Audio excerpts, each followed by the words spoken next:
Yes. सर्वांना नमस्कार.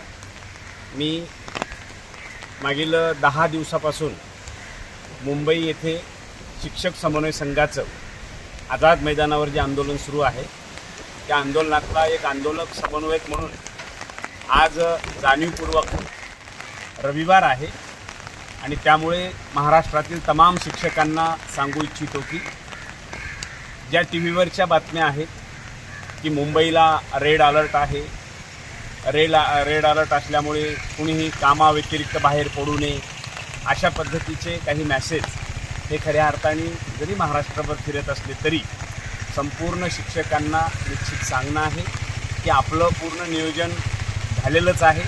आणि आता मुंबईमध्ये आमदार निवासच्या समोरून मी बोलतो आहे की मुंबईचा पाऊस तुम्हाला निश्चित माहिती आहे की फार झालं तर तासभर पडतो आणि नंतर बंद होतो, पुन्हा तासभर पडतो, बंद होतो. आपल्या गावाकडचा काही अशा पद्धतीची वेगळी काही परिस्थिती जशी निर्माण होते तसं इथं काही नाही.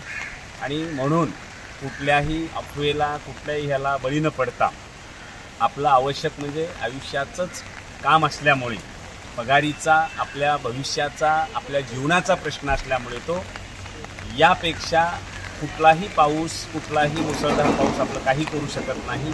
मागच्या आठवड्यामध्ये सुद्धा रेड अलर्ट होतं, परंतु ज्या पद्धतीनं ग्रामीण भागात सांगितलं चाललं आहे तसं मुंबईच्या या परिसरात तरी कुठलंही काही नाही.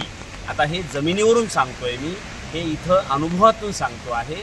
आणि मग कुठल्याही अफवेला बळी न पडता मोठ्या संख्येनं जसे आपण निघालात आणि अजून जे निघणार आहेत त्या सर्वांना विनंती असेल, 7 आणि 8 तारखेला महाराष्ट्रातल्या संपूर्ण शाळा बंद ठेवून मोठ्या संख्येनं आपल्याला यायचं आहे.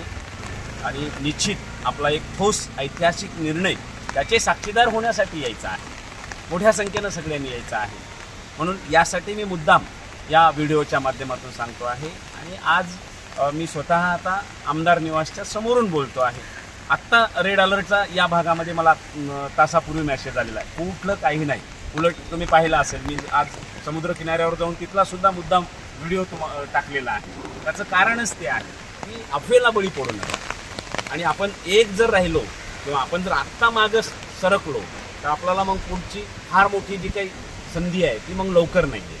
त्यामुळे मागच्या इतिहासाची पुनरावृत्ती होणार आहे. मागच्या वर्षीच्या इतिहासाची पुनरावृत्ती होणार आहे. हजारो शिक्षक मुंबईकडे चालले. त्यामुळं कदाचित कोणी अफवेचं पीक पेरण्याचा जाणीवपूर्वक प्रयत्नही करू शकतं.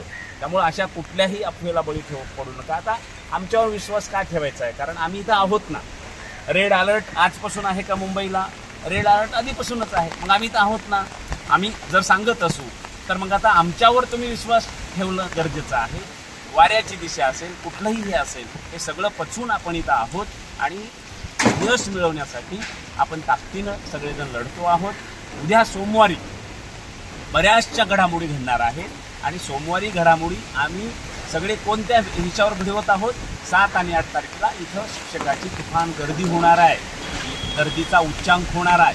त्यामुळे आपल्याला सगळ्या घडामोडी घडवायच्या आहेत. पुढंच एकदा सर्वांना सांगणं असेल, सर्वांनी आझाद मैदानाकडे निघायचं आहे. मिळेल त्या वाहनाने आझाद मैदानाकडे आपण या. सर्वांना नमस्कार.